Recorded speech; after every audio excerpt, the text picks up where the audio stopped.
Ya, yang pertama karena kita sudah melihat bahwa potensi produk yang kita punya dan juga kita desain sendiri bahan-bahan alam, itu kita melihat sebuah konsep interior dunia. Nah, jadi dalam arti interior dunia atau mungkin arsitek atau mungkin para desainer dunia itu kan membuat sebuah konsep ya, bagaimana sih penempatan, bagaimana produk itu yang tepat. Nah, saya mencoba mempelajari. Jadi kira-kira style apa sih yang bisa kita coba tawarkan ke pasar dunia. Jadi kami mengolah bahan-bahan alam tadi, bagaimana sih sekiranya bahan-bahan alam ini kami terapkan di dekorasi, di lampu, di cermin, sehingga konsep ini bisa masuk ke interior yang ada di dunia. Karena bisa dibilang bahwa mencari sebuah konsep itu kan nggak gampang ya. Nah, inspirasi itu yang sering kita dapatkan. Bagaimana sih sebenarnya produk yang mungkin bentuknya bundar ini bisa masuk ke rumah-rumah yang fleksibel. Fleksibel itu dalam arti kan dari warnanya, dari penataan apa istilahnya ruangannya, luasannya. Nah, ini yang coba kita pelajari sehingga banyak insight yang kita dapatkan dan juga referensinya dari aplikasi Pinterest. Yang itu yang kita coba kembangkan.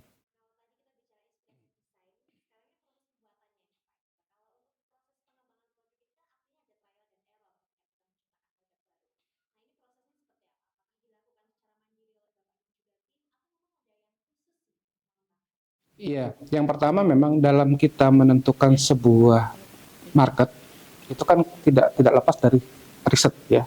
Jadi analisis SWOT itulah yang memang mencoba bagaimana sih kita potensial produk itu bisa diterima oleh pasar. Nah, kekuatan apa sih dalam sebuah produk itu kita coba tawarkan. Yang pertama kan Palm Craft punya kekuatan di desainnya. Palm Craft punya kekuatan di materialnya. Nah, itu jadi satu domain kita untuk bisa mengembangkan kekuatan di Palm Craft. Nah, yang kedua, tantangan apa sih yang kita dapatkan? Nah, bahan alam ini kan tidak setiap waktu ada. Nah, tantangan itu menjadi satu dorongan kita untuk bisa mencoba mengolah bahan-bahan yang ada itu tidak ada keberlangsungannya tidak terputus. Nah, yang ketiga juga kita mempelajari potensi apa, opportunity apa yang kita coba bisa tawarkan. Opportunity ini kan bisa dilihat bahwa tren sustainable product, produk ramah lingkungan lagi ini ya. Nah, itu yang jadi coba terus kita dorong. Yang selanjutnya hambatan. Hambatan ini kan terkait dengan regulasi. Karena memang bahan-bahan alam ini kan tidak semua negara bisa menerima. Nah, dari situ kita coba mengkolaborasi strategi SWOT itu menjadi sebuah kekuatan. Nah, desain yang kami ciptakan itu tadi bagaimana sih sebenarnya penempatan ruangan itu kita coba belajar tentang psikologisnya si konsumen. Nah, psikologis si konsumen ini tidak semuanya bisa terima bentuk yang bulat, bentuk yang kotak, bentuk yang lonjong. Nah, itu kita coba aplikasikan. Yang berikutnya, bagaimana sih produk-produk yang kita punya, bahan-bahan alam ini, sisa-sisanya. Nah, dari limbahnya ini kita coba olah ke item-item yang dekorasi, yang memang siklus pemakaian bahan itu jangan sampai terbuang. Nah, dari situ kita coba olah kembangkan lagi dari satu turunan material yang besar, kita pindahkan ke lampu, ke cermin, waste-nya ke dekorasi. Nah, inspirasi ini coba kami tawarkan dalam konsep 3D design.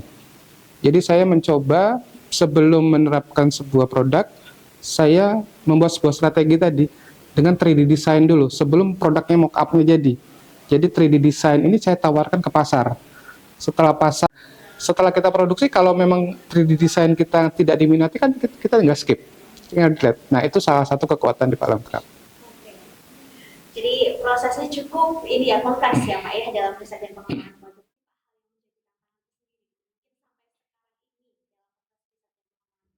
Yang pertama memang sebuah penghargaan dalam sebuah desain. Ini kan mungkin teman-teman kita, UMKM kita tuh kan melihat bahwa produk yang laris mereka ikut.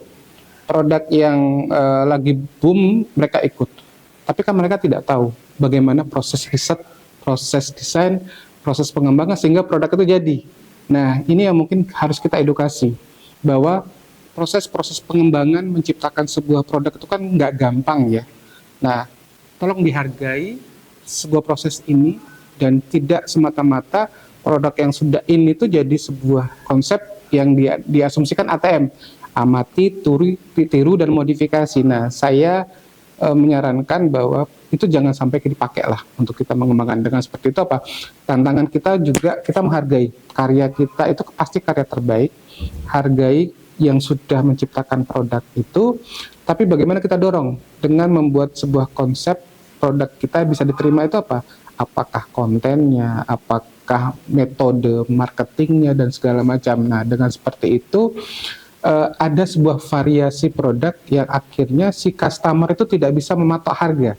Kalau kita mengcopy sebuah produk, apakah kita bisa menjual dengan mahal? Nggak bisa kan? Nah, tapi kalau kita bisa membuat produk yang berbeda, otomatis kita akan bisa menjual dengan harga yang setara. Atau mungkin juga malah bisa lebih tinggi dari harga yang sudah ada. Nah, ini yang mungkin tantangan-tantangan kita dalam menciptakan sebuah produk, sebisa mungkin ciptakan produk yang terbaik dari kita sendiri.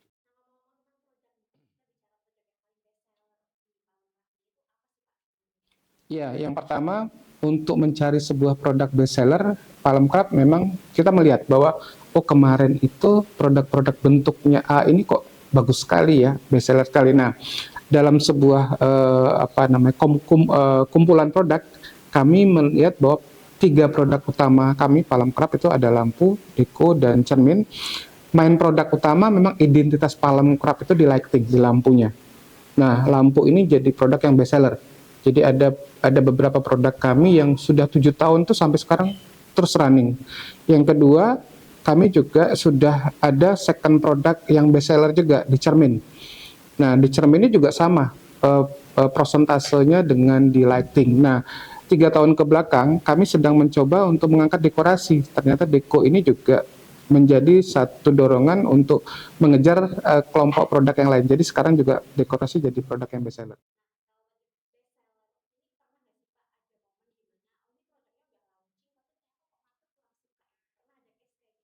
Iya, jadi dalam sebuah konsep desain awal, jadi saya memang punya sugesti.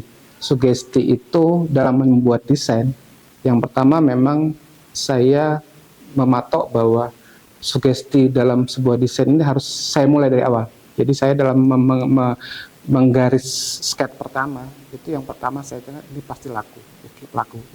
Nah, dari sugesti itu ternyata ada satu kehidupan yang saya coba transferkan ke produk itu tadi, ke 3D design dulu. Nah, dari 3D design itulah berarti kan saya memeriset kira-kira produk yang ini tuh bakalan diterima apa tidak. Nah, kalau setelah riset kita diterima oleh konsumen kita, berarti kan kita memproduksi. Tapi pernah suatu saat kita memang pameran. Pameran itu kita banyak bawa produk, ada produk yang memang nggak laku. Nah, dari situ kita analisis. Kira-kira analisis ini yang salah apa sih? Apakah harganya, apakah bentuknya, apakah warnanya, apakah memang cara kita mengemas produknya itu yang tidak diterima pasar. Nah, riset ini yang menjadi satu dorongan kami untuk bisa mempelajarin produk-produk apa sih yang tidak tersentuh oleh customer. Nah, dari situ mungkin kita juga mempelajari, oh mungkin nggak displaynya tertutup oleh produk yang lain. Ataukah mungkin kita tidak bisa menonjolkan satu hal-hal yang memang menjadi pilihan si customer. Nah, dengan seperti itu, riset pasar terkait dengan produk yang kami tidak laku, itu juga kami jalankan selama ini. Kalau tidak ternyata responnya sudah cukup lama nggak laku, ya kita daur ulang. Nah, dengan seperti itu berarti bahwa respon pasar produk ini tidak ada peminatnya.